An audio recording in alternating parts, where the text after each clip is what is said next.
guys, these are the notes for Wednesday on a new section 4.4. Before we start it though, I'm going to go back and just do a little review here.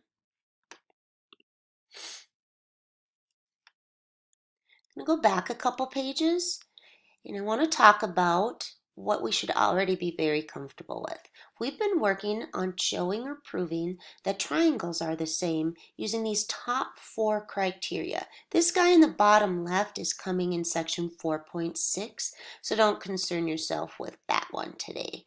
So we know what SSS stands for, and we know that this angle for SAS has to be smashed between the two, and we've been really good about marking up our given and adding our brain with some of our reasons to get that criteria so we can stop and say that the triangles are the same. We know that we don't do triple angle. That does not make the triangles the same, or side-side angle, which is demonstrated down here on the left. We've already been working with that, but the point of it is, and you're really good at it, you really turned a corner yesterday. I thought both classes, but which is a good thing because section 4.4 is 90% still this same stuff.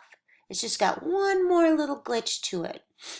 So I'm going to go down here when we did this one on Monday where we said, yep, there's enough information on here to say these are congruent by angle, side not smashed between them, because Merry Christmas, all of it was marked. This triangle on the bottom, if I flipped it over, could land perfectly on top of this one. So not only are these 3 marked parts, the 2 angles pairs, and the side pair the same, the unmarked parts are as well. So this short piece over here would match up perfectly with this short piece over here, aka they'd be congruent. This obtuse angle would match perfectly with its corresponding part. They would be congruent. So our goal today is going to still be, let's get those triangles congruent, but then we're going to add to it. So again, this is from Monday for a little review. We have this proof done in our notes already. I'm just going to revisit it a little bit, what our plan was, because you're going to be writing a plan on your worksheet tomorrow. I cut the number of proofs in half, but I added on the side, write a plan. So our plan on this one was that we have the right angles basically for free because we knew we had perpendicular lines and they were marked on the picture. If they weren't marked here, we probably wouldn't say given. We'd say, well, then they meet at right angles and all right angles are congruent. But these were marked, so I'm going to call that a given. Then we used the fact that T was the midpoint of PR to go and mark, I'm going to hit escape here so I can grab my tools, to go and mark this side and this side the same, because that's what it means to be in the middle, is it cuts it into 2 equal pieces. So we said, all right, we're going to use some definition of a midpoint. We also saw that X in there, which is our dead ringer, our trigger for choosing our vertical angles and stating that they're the same. And then we said, all right, we've got our definition of a midpoint, we've got vertical angles and a pair of right angles. We're stopping, and we're going to say these triangles are the same by angle, angle, side.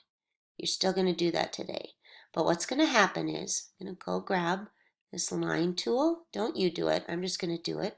I'm going to give the same information, but I'm going to take this, I'm going to block it out, and I'm going to change it.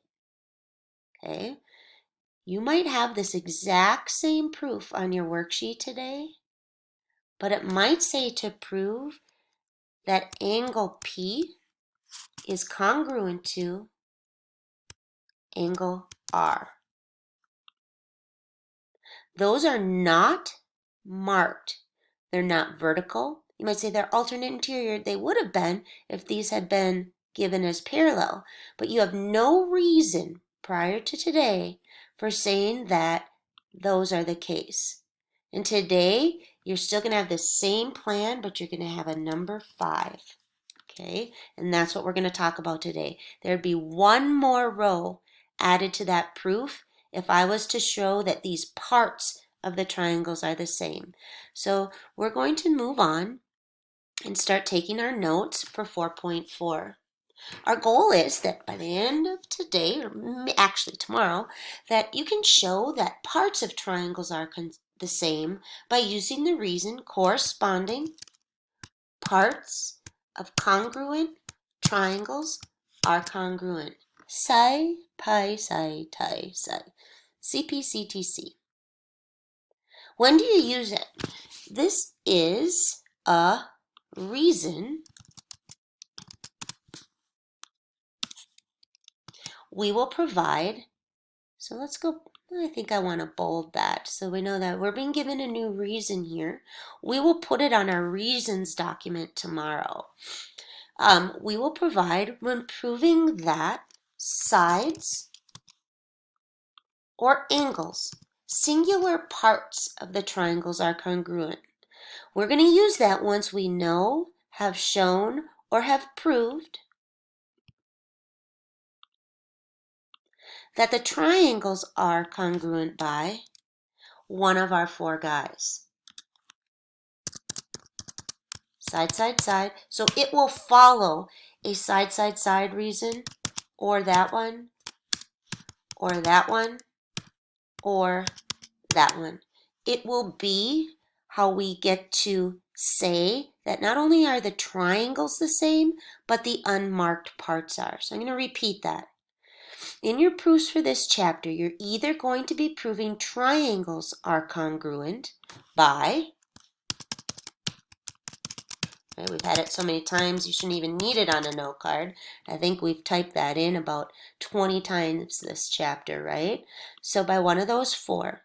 So your proofs either end in one of these four, or if your proof now, starting today, says to prove that only parts, maybe angles, or maybe sides, are congruent, okay?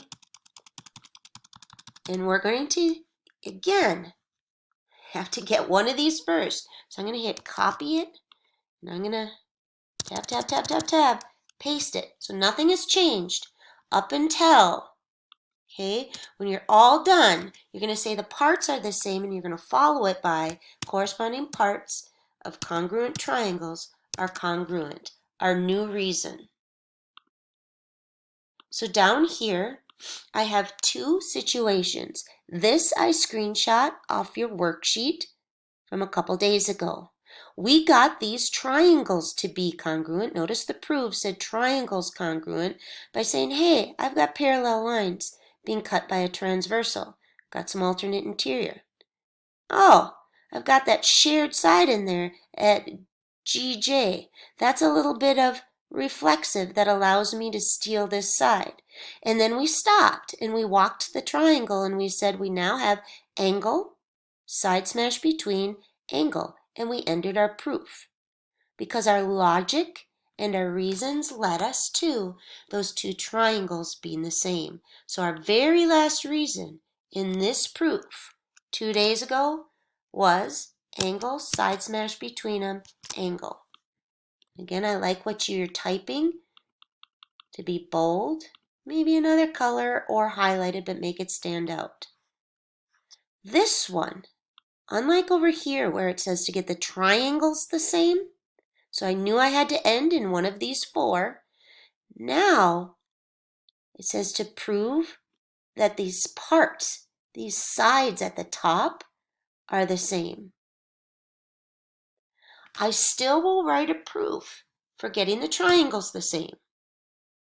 How will I do that? I'll say, okay, I've got two pairs of angles. They're marked, right, and given to me for free. I've got this reflexive guy in here that I would add myself. And then I'd say, oh, these are these are congruent by angle, included side, angle. But it didn't say to get the triangles congruent. It said to get their parts congruent. So we would add one more step. So like I said, if you've got the last few days down, this is just one little brick on the very top of it. Cpctc. They are not full triangles, they're parts. But to get the parts, we have to get the full triangles. So another key thing is you're going to now need to really, when you look at your proof and develop a plan, you're going to have to ask yourself, Full triangles, like here, or parts, like here. So let's go back to this guy. And I said, if we crossed this out and made it parts, your plan would still be the same. I got the free angle there, that right angle. Got definition of midpoint for a couple sides. I've got some vertical angle theorem. They are congruent. But now I'd stop, and my very last statement and reason would be added to the bottom, a fifth row, and I would conclude it with, all right, now my parts are congruent by Cpctc. So this would be the only thing I would need to add to what I already know how to do. Let's erase that if you added it to yours, just so it doesn't mess you up. Let's get that guy off of there, and let's get that guy off of there, and let's go practice one of them really slowly. So here's my new proof. Now the first thing my eyes go to is right here, and I ask myself one of two questions: full triangles or parts? I'm going to go type it in. Okay, I need to prove, my logic needs to lead me to this last statement, that angle C is the same as angle B. Why? Because corresponding parts of congruent triangles are congruent, which means right above it, I have to get the triangles the same by one of these guys.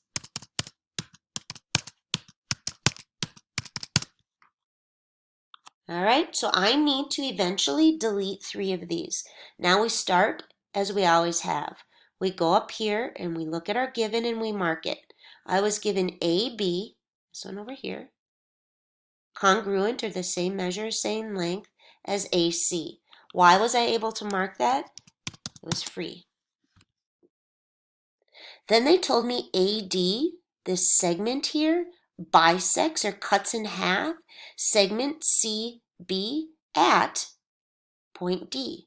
Well, I know what bisect means, right? It means to cut into two, it looks like I slid my thing over, cut into 2 equal pieces. So I'm going to go add these markings. They were not given to me, but I knew what the word bisect meant. Okay? So I know I'm going to be doing that. By the way, I have the given parceled out into 2 pieces here because it's just a lot to squeeze into one. So both of these are given, or they could all be in one big long row as a singular given. Now what am I adding? All right, because it said bisect, I know from C to D has to be the same as from B to D. What is my reason? Because I knew what that word meant. Definition of bisect. Okay, I knew I was going to use that. The minute I saw this word bisect, I knew somewhere over here I'm going to be using that word. Now let's look at what we've got. We've got the sides that they gave me for free, the sides that we added. Our goal is to get these purple angles the same. And that wasn't given to me. That's like what my logic is leading me towards. Well, I do know that I can take off this one, because I've got 2 sides, the one they gave me, the one I stole with definition of bisect, and that one off. Which means that I need to get another side the same. Well, I would argue, by an oldie but a goodie, pretend these are straight, that I can mark AD congruent to itself. That's the one I said I'll cry big alligator tears if you get that one wrong or don't have it somewhere, because that shared side, very common. Our reason is reflexive property. Okay. Now, had this said to get the triangles the same, I'd stop. And I'd say, I got it. I got this. We got this covered. We've got triangle ACD exactly the same as triangle ABCD. I'm sorry. Make sure you match those corresponding parts, okay, in your congruent statement by, and my winner was side, side, side. That you should be really comfortable with because that's what we've been doing. But now I just add one more. It wasn't the triangles the same. It was parts of them the same. So I'm just going to conclude with, okay, C, you are definitely the same as B by the corresponding parts of our congruent triangles, by side, side, side, are congruent. So very straightforward. It's what you already know how to do with an added layer of Cpctc.